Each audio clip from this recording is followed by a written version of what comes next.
71-এ এই প্রজন্ম রক্ত দিতে পারে নাই, তবে দেশ জাতির সঙ্গে ওয়াদাবদ্ধ হতে হবে।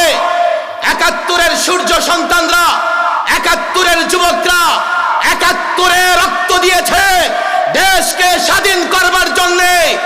এই প্রজন্মের যুবকরা, এই প্রজন্মের আলেমরা, এই প্রজন্মের মাদ্রাসার ছাত্ররা দেশকে স্বাধীন রাখবার জন্য আবার রক্ত দেবে, আবার রক্ত দেবে, আবার রক্ত দেবে।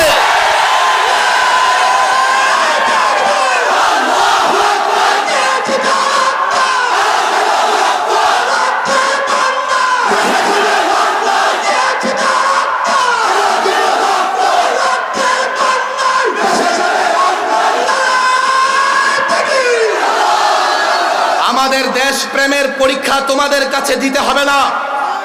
আমরা তাবেদারদেরকে চিনি, আমরা গোলামদেরকে চিনি। এই ভারতের তাবেদার শুনে রাখো, কান খুলে শুনে রাখো, মাত্র 10 ভাগের নিচে মুসলমান গোটা ভারত শাসন করেছে। ভারত, পাকিস্তান, আফগানিস্তান, বাংলাদেশ যখন মুসলমানরা শাসন করে সংখ্যার অনুপাতে মাত্র 10 ভাগ। এখন বাংলাদেশে আছে 17 কোটি, পাকিস্তানে আছে 20 কোটি, ভারতেও আছে 35 থেকে 40 কোটি মুসলমান। সংখ্যার বিচারে লড়াই করে না, কিন্তু এতটুকু স্মরণ করিয়ে দিতে চাই, যদি মনে করো এনআরসি করে, নাগরিকত্ব বিল করে মুসলমানদেরকে নিশ্চিহ্ন করে দেবে, আবার হায়দারি তলোয়ার জাগবে, আবার বদ্রি তলোয়ার জাগবে। রব্বে কাবার কসম করে আল্লাহর উপর ভরসা করে বলছি, ভারত থেকে ইসলামকে নিশ্চিহ্ন করতে চাও, সেই ভারতে ইসলামের পতাকা উড়বে, উড়বে, উড়বে।